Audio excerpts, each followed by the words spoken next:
Olá, pessoal, a paz do Senhor. Eu sou a Tia Polly do canal da Turma da Tia Polly e hoje nós estamos aqui para mais uma pré-aula da classe dos juniores. Se você é professora dessa classe, seja muito bem-vinda ao nosso canal. Se ainda não é inscrita, se inscreve, não deixa para depois. E também quero te convidar a fazer parte do nosso grupo no Telegram. Vou deixar aqui no primeiro comentário o link que te direciona até o nosso grupo. Venha fazer parte da nossa turma lá, contribuindo com as suas sugestões também. Desde já agradeço a todos que estiveram conosco esses 3 meses, onde nós pudemos aprender mais da palavra do Senhor junto. Estamos dando início então à nossa aula número 13, que traz por título Malaquias, o profeta do arrependimento. E como nós vamos falar então sobre arrependimento, eu trouxe 3 hinos. Se você tiver outras sugestões de hino, também compartilha conosco aqui nos comentários ou no nosso grupo do Telegram. O nosso Memorizando diz assim: Eu sou o Senhor e não mudo. É por isso que vocês, os descendentes de Jacó, não foram destruídos. Malaquias 3:6. A sugestão que eu trago para vocês é que ele pode ser dividido entre os alunos, né? Divide a tua classe em equipes e essas equipes, cada equipe vai tentar memorizar esse versículo. Então, vamos fazer assim, nós vamos dividir esse versículo em 3 partes. Então, cada um dessas equipes, né, desses trios, vai decorar uma parte. Ele vai ficar na posição. O primeiro vai falar a primeira frase, a segunda frase e o terceiro o restante do versículo.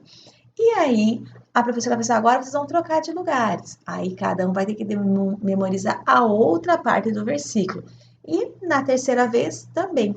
Assim, todos vão memorizar o versículo todo. É mais ou menos assim eles vão decorar de uma forma divertida o versículo todinho do nosso memorizando. O que ressaltar na história? Então, nós vamos falar quem foi Malaquias. Malaquias também foi um profeta pós-exílio babilônico. Após aproximadamente uns 100 anos que eles haviam retornado, eles já haviam construído o templo, os muros, a cidade, mas eles estavam negligenciando com a adoração e as leis de Deus. Então o povo voltou, o povo se estabeleceu, só que eles começaram a deixar de lado as coisas de Deus, começaram a se casar com as pessoas daquele povo que o Senhor falou que não era, e aí começaram a atrair, né, práticas dos deuses pagãos e começaram a inserir ali, né, junto no templo, enfim, estava uma mistura e o Senhor não estava se agradando do que ele estava vendo. E então, no primeiro capítulo, o povo fala assim, começa a questionar o Senhor, mas como que o Senhor tem nos amado? E aí o Senhor fala todas as ações que ele fez para demonstrar o amor que ele tinha com o povo. Ele vai relembrando eles, né, do quanto o Senhor amava eles. E aí o Senhor fala: Olha, mas com tudo que eu tenho amado vocês, vocês têm me desprezado. Aí eles falam: Mas no que nós estamos desprezando? Então o povo ele estava tão cego pelo pecado que ele não conseguia ver as coisas que eles faziam errado. Tanto que eles perguntavam: O Senhor falou: Mas olha, vocês estão profanando o meu templo. Mas no que nós estamos profanando o seu templo? Então, aquele povo que tinha que levar ali as melhores ofertas para o Senhor, o melhor do seu gado ali, a melhor ovelha, sem defeito, macho e tudo mais que o Senhor tinha feito ali, algumas exigências de como que deveria ser a oferta entregue ao Senhor, aquele povo estava levando tudo errado, estava levando o pior que ele tinha, os com defeito, os doentes, certo? E o Senhor falou assim: olha, nenhum governante dessa terra iria aceitar esse tipo de oferta. Imagine eu. Não eram sacrifícios ali desprezíveis. As pessoas que trabalhavam, os sacerdotes que trabalhavam dentro do templo, diziam que tudo aquele ritual, tudo que eles tinham que fazer era uma canseira. Então, olha o quanto o povo estava assim afastado de Deus. O quanto o povo estava entregando qualquer coisa para Deus. E isso faz a gente nos refletir o que nós temos entregado para Deus. Será que o nosso melhor nós estamos entregando para Deus? Será que nós conseguimos sentir o amor de Deus e ver o amor de Deus na nossa vida? Porque o amor de Deus não é um amor de palavras apenas, mas é um amor de ação. O Senhor tem cuidado de nós, o Senhor nos protege, o Senhor nos dá um lar, nos dá bênção, o Senhor nos dá saúde, o Senhor nos dá a oportunidade de servir a Ele com liberdade, porque tudo isso nós vemos que em alguns lugares não existe mais. As crianças não têm alimento, as crianças não têm escola, vivem morrendo, né? Vivem assim de migalhas que jogam para eles, passam fome, morrem de fome, enfim. E olha, tem lugares que a igreja, os cristãos são perseguidos, não podem pregar a palavra do Senhor, não podem saber que eles são cristãos. Então você tem ideia do privilégio que nós temos hoje e que outras pessoas não têm? Então tudo isso demonstra o amor de Deus para conosco. E aí tu fala, mas no que nós temos desprezado? Às vezes não vemos que passamos o dia todo nos ocupando com tantas coisas deste mundo e não nos preocupamos com as coisas de Deus, não tiramos um tempo para adorar a Deus, para orar ao Senhor, e isso nos demonstra que o nosso desprezo por Ele e por tudo que Ele tem feito por nós. Somos ingratos, não agradecemos as bênçãos que temos, enfim, tudo isso vai demonstrando o quê? Que nós estamos desprezando, não damos atenção à lei do Senhor, não é para fazer isso, a gente fala, nada a ver, eu vou fazer desse jeito mesmo, desprezando as leis do Senhor, o que temos profanado, às vezes vamos lá e damos a oferta que sobra na nossa carteira, aquele R$ 2 tudo amassado, tudo rasgado, aquilo que a gente não vai usar, a gente acaba dando de oferta, daquele troquinho que a gente tem de moeda, a gente vai lá e oferta, o dízimo a gente dá do que sobra, então nada é o melhor, né? A gente dá tudo aquilo, só o que sobra. Deus tem dado o melhor dele para nós e nós devolvemos a ele o que sobra. Isso é tão triste, tão desprezível. Então o Senhor está dando um alerta para o povo daquele tempo. Mas se nós formos vermos hoje, as nossas atitudes também não são muito diferentes. Sacrifícios desprezíveis, ao invés de eles levar o melhor para o Senhor, não, eu vou pôr a minha melhor roupa para ir para a igreja hoje, eu vou ensaiar para me oferecer o meu melhor louvor, não, eu vou treinar aqui no meu instrumento para mim poder oferecer o melhor toque, né, na presença do Senhor. E aí, não, eu vou estudar, vou preparar essa palavra com zelo, eu vou orar, vou me consagrar para mim oferecer o melhor para Deus. Nada disso estamos fazendo. Às vezes fazemos tudo nas pressas, de qualquer jeito, e o Senhor está nos requerendo algo melhor, o melhor para Ele. Imagine, eu não vou na igreja hoje porque, dá uma canseira, aquele culto que não termina, principalmente as crianças, né? Mas é chato, não tem graça, enfim. Olha como a gente consegue aplicar na nossa vida, naquele tempo e na vida das nossas crianças. É tão mais legal a gente ficar aqui brincando, jogando, dormindo do que estar na casa do Senhor. Então, o Senhor estava fazendo o quê? Retomando o povo, chamando a atenção do povo, porque o povo não conseguia ver isso. Tanto que, mas no que nós estamos fazendo errado? Eu não estou fazendo nada de errado. Como é difícil a gente olhar para nós mesmos, né? O inimigo ele tem nos cegado. Então nós temos que pedir, Senhor, tira a venda dos nossos olhos, para que a gente possa ver em que temos pecado contra ti.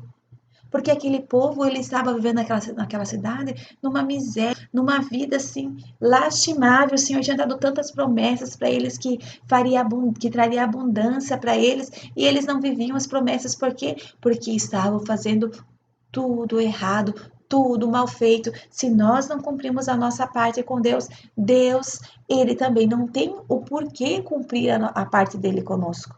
Só que ele cumpre pelo quê? Pelo amor que ele tem, pela misericórdia dele. Só que isso não faz com que ele não veja as nossas falhas. Por isso que nós temos que pedir o quê para o Senhor? Abre os nossos olhos para que nós possamos ver os nossos erros, nos arrepender e mudar a nossa atitude. Esse tudo no capítulo 1. No capítulo 2, ele fala mais aos sacerdotes, que fala assim, sacerdotes, aquelas pessoas que trabalhavam no templo, se dedicavam ao Senhor. E se nós formos ler lá em 1 Pedro 2:9, que fala que nós somos sacerdotes reais, nação santa, enfim, geração eleita, Nós hoje somos sacerdotes também. Nós trabalhamos no templo do Senhor porque nós somos templo do Espírito Santo.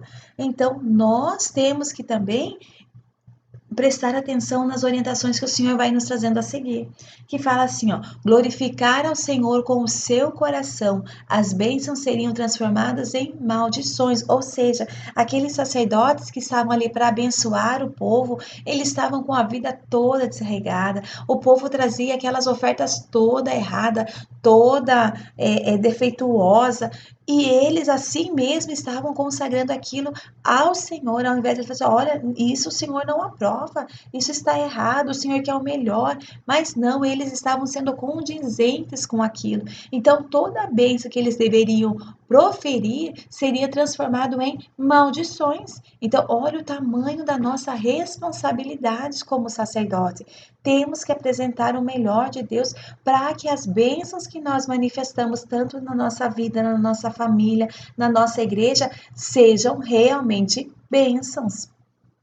Sacerdotes reais, o tempo da graça de Deus, temos que desviar muitos da iniquidade, falando a verdade, andando em Deus, em paz e retidão. Era o que o Senhor queria para aqueles sacerdotes. Ele faz uma analogia, né? Ele lembra como que eram os levitas no tempo dele, que faziam assim, e Deus o abençoava.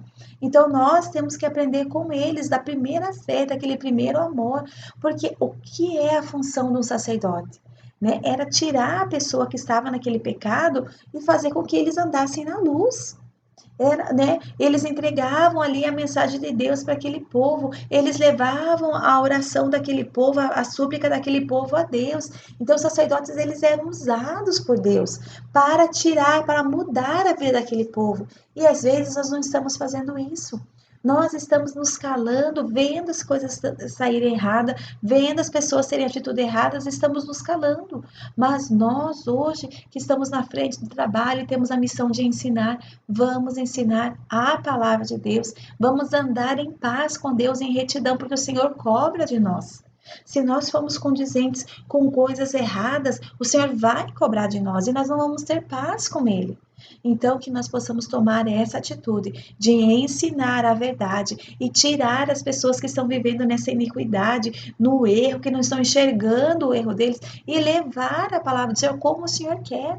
Os nossos púlpitos estão cheios de pessoas que estão pregando a palavra de Deus, muitas vezes apenas aquilo que agrada ao homem, que os sonhos deles vão se realizar, que Deus tem bênçãos para a vida deles, que eles são filhos amados e escolhidos, mas as nossas palavras também precisam ser dirigidas por Deus a levar as pessoas ao quebrantamento, ao arrependimento, ao conserto de altar, à vida no altar do Senhor. Então, por isso que nós temos que estar em paz com Deus e deixar que eles nos conduza da melhor maneira que o Senhor tem para esse povo, certo? E o que que acontece? A desobediência leva ao rompimento de alianças.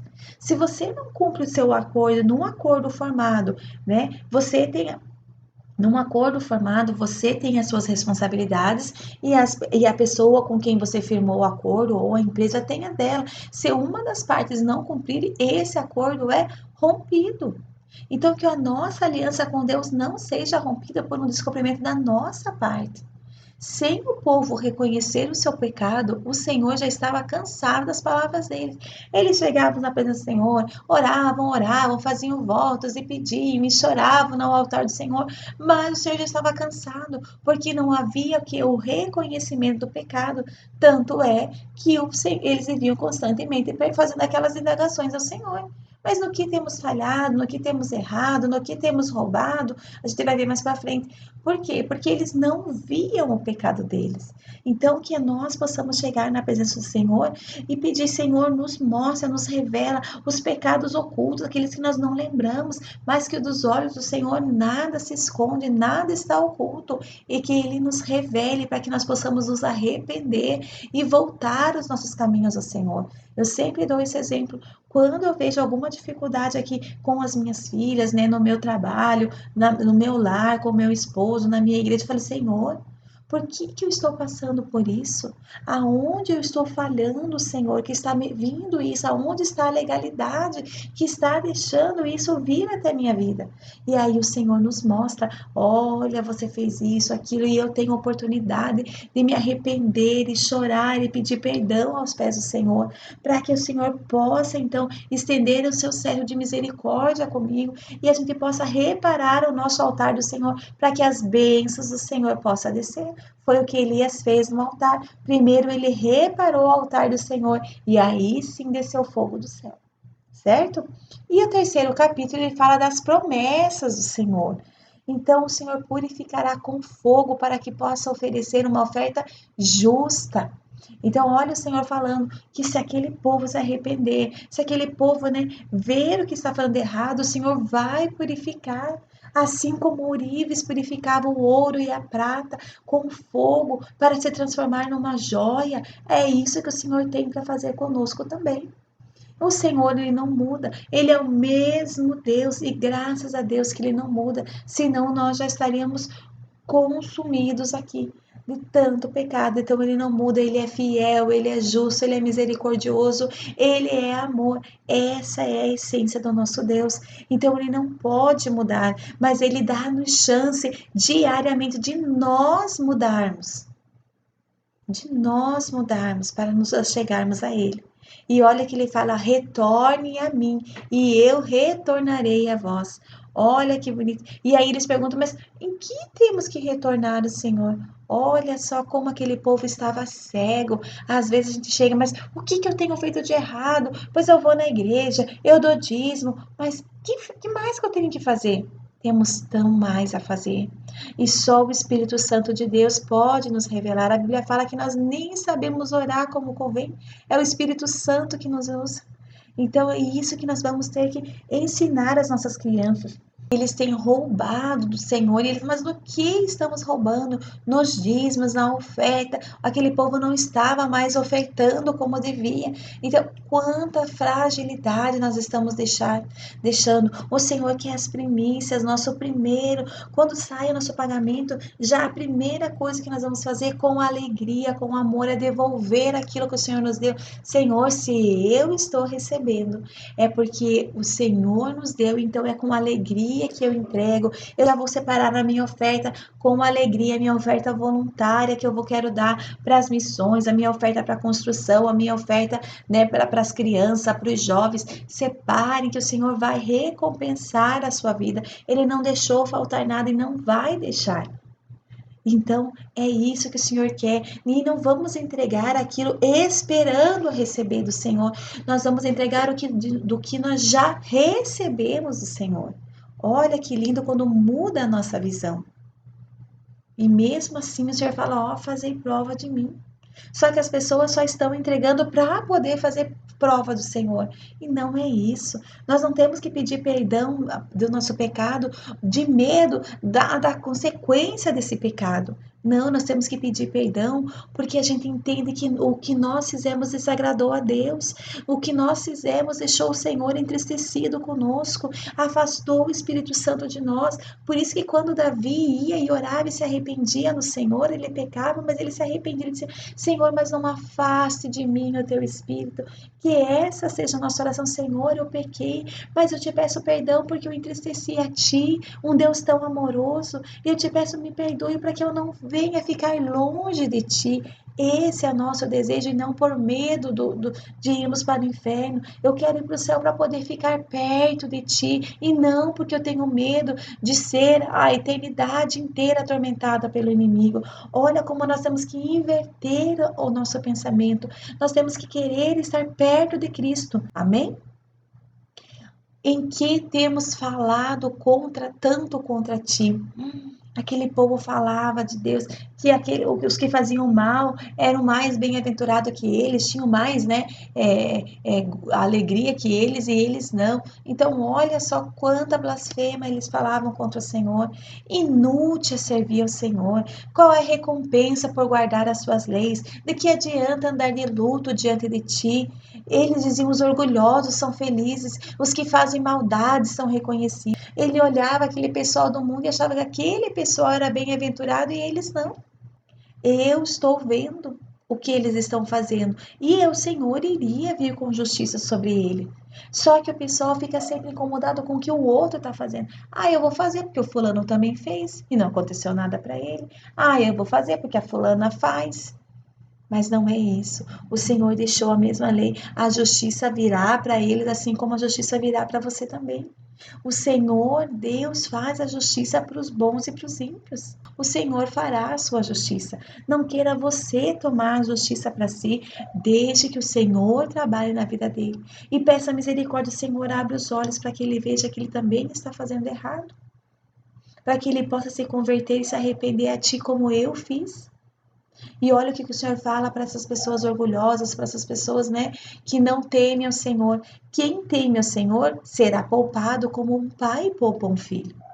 Mas os orgulhosos serão queimados como palha. Ele converterá o coração do pai ao filho e o coração dos filhos aos pais para que não fira a terra com uma maldição.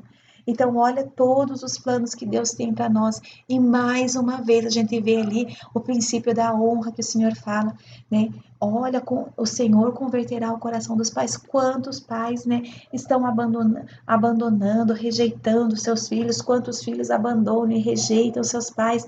E não é isso que o Senhor tem para nós. Nós temos que amar os nossos filhos. Amar, não provocar a ira, ensinar a palavra do Senhor, estar presente. Se você não pode estar presente com o pai do seu filho, se não houve convivência entre o casal, não afaste o pai do seu filho, porque isso não é de Deus. Ah, mas ele é isso, é aquilo é outro. Peça a Deus, ore para que Deus abençoe a vida dele, mude a vida dele, para que as bênçãos que o Senhor possa, para as bênçãos do Senhor poder chegar ao seu filho. Ensine o seu filho a honrar o pai dele mesmo. Ah, mas o pai dele é traficante, o pai dele é um bêbado, o pai dele é sei lá, tantas coisas que o pai dele pode ser. Mas diga, filho, o que seu pai fez errado, o Senhor vai tratar com ele. Mas você, como filho, tem que orar para que Deus alcance o seu pai com a salvação. Você tem que honrar o seu pai com respeito, independente de como o seu pai é. Porque os mandamentos do Senhor é honrar pai e mãe. Não é, eu sempre cito isso para vocês, não é honrar o pai bom, honrar o pai mau. Porque do caso ao contrário, o Senhor irá, ao invés de trazer bênçãos, irá trazer maldição. Quantos filhos que a gente vê hoje que não tem o pai presente e que vai procurar, né, suprir essa necessidade. Quantos filhos nós vemos que não tem o pai presente e que vai procurar suprir essa necessidade que ele tem de um pai, usando drogas e tantas outras coisas que não agradam a Deus. Eles não conseguem se chegar a Deus. Então é isso que o inimigo quer quando ele destrói uma família, é justamente isso, destruindo uma família, ele destrói um relacionamento, ele afasta, ele traz ali aquele sentimento de inferioridade, aquele sentimento de orfandade, e Deus quer mudar tudo isso na tua família. Se você não pôde, como eu falei, se você não pôde conviver com o pai do seu filho, por qualquer que seja o motivo, não deixe com que o seu filho cresça revoltado. Perdoe esse homem, porque você vai ver o quando você perdoa, você consegue orar para que as bênçãos de Deus venham e fluam sobre a vida dele. E você não vai falar mal da vida dele. Quantas mães transferindo a sua dor de rejeição por esse marido para o seu filho. Ah, o teu pai não gosta de você, o teu pai te abandonou. E às vezes o pai abandonou você, o marido abandonou você. Então veja o quanto a gente faz com que as bênçãos sejam retidas e não cheguem ao nosso filho.